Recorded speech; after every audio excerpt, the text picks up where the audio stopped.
Hello guys and welcome to another video of Rishabh Tech Support. You all don't need a greatest setup to actually have the greatest videos production quality. Even the video production quality that you're seeing right now, it's not the best, but it's made with completely PC and PC alone.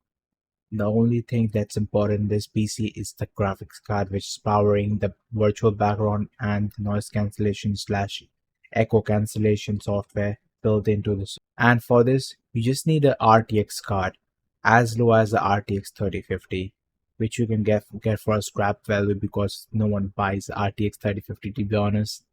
But if you want to just produce videos, RTX 3050 is all you need, and a very like basic mic.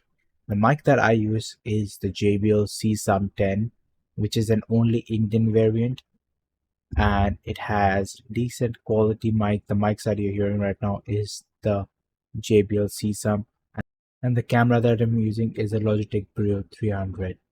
It's a circular based camera. It has CMOS and all those features which give you good low light picture, as you can see over here. I have a very distorted picture, but you have to understand that right now I'm not using any lighting, and the only lighting that you're seeing on my what's it called specs lens is basically the screen brightness lighting, which is basically OBS that is reflecting back on it. Anything other than that is not available. There is a top light, which is the room's light, which you all can not see because it is being covered by this artificial background. So basically this is my thing.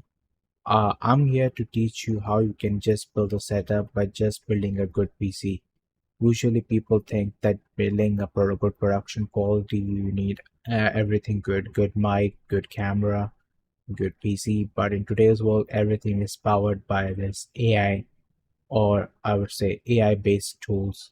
I would not say exactly AI because I would say these are smart but not actually artificially intelligent enough to like reciprocate human feelings. So I would say let's just call them smart for this because I feel like AI has been overused. These smart tools which are used for modern production quality. One, I'm going to show you the voice and the camera software. The software that you can see on my left side, see this software, this is called the Nvidia broadcast right now. You can see the microphone input, right? As soon as I turn one of these, you can see there is a certain dip in quality of the mic. And if I close this, you can completely hear all the fan noises over here.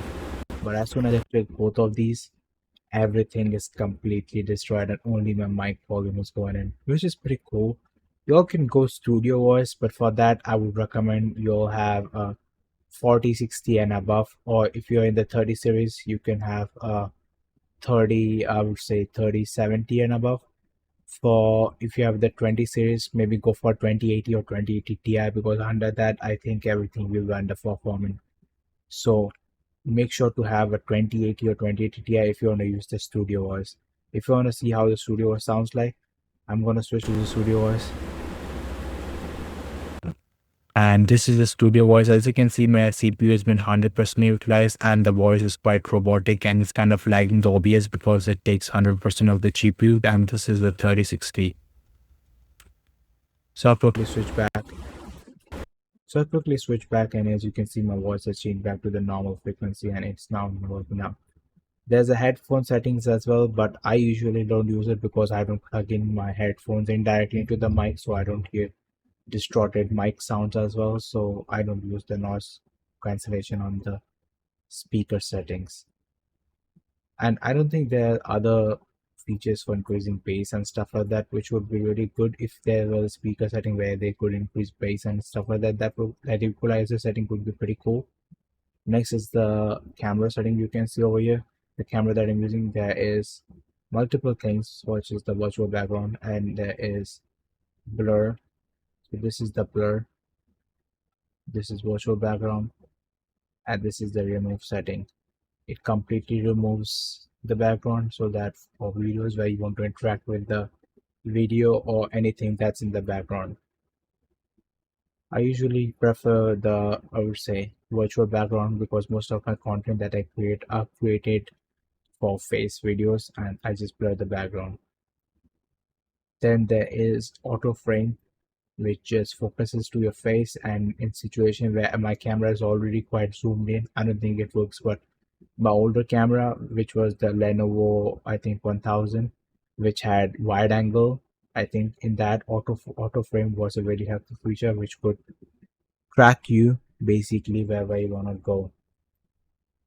Next up is the thing I use, which is video noise removal, which also takes part of the GPU. If I remove this, you can see the grains. The image has become more sharper, and if I increase this, the video has become more smoother and more gentle to your eyes. You know what I'm saying?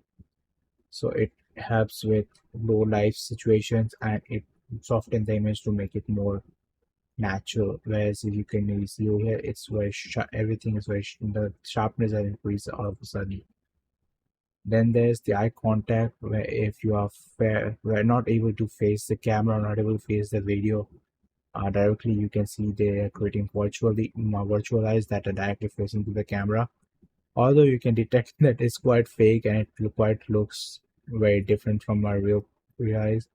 This is me looking really into the camera.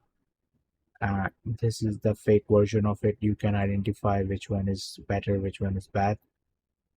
The last is the vignette. The vignette is obviously, you know, that it makes the atmosphere more intense by increasing the contrast from the corners. For some reason, I don't usually use it. I don't know the use for it. Not last but not the least is the virtual key light, which is a really powerful feature, but it's for really powerful cards. I'd say probably 4070, 3080, or 2080 Ti. As you can see, it puts a lot of light in my face and try to make it brighter and more like appealing, but it kind of makes it quite distorted because my GPU cannot handle this kind of stuff and it kind of lag in the video. So I would not recommend you to use virtual key because it will not be supported well. The only beta feature that we put on your CPU will probably be video noise removal in case you're recording videos where you don't have proper lightings or like you have very minimal lightings. Show notification on Windows is usually for updates and stuff like that. I don't think you really require it. Enable GPU utilization indicator is obviously I've said over here that this GPU indicator is really good.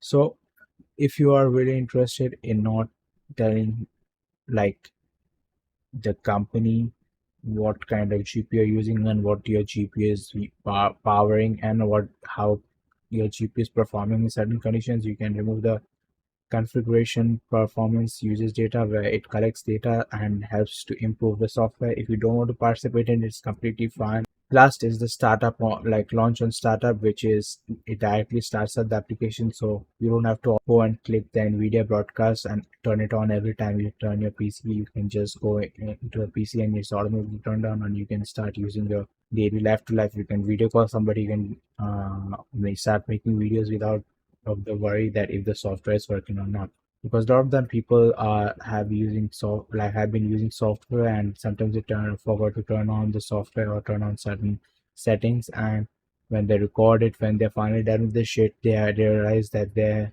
video is a complete mess. So for that to not happen, it's better to just launch it and start use the minimal basic settings so that it doesn't stress your GPU out too much. And that's all for this video. Hope you like this video and found this very informative. If so, press the like button. See you soon in the next video. Till then, peace out.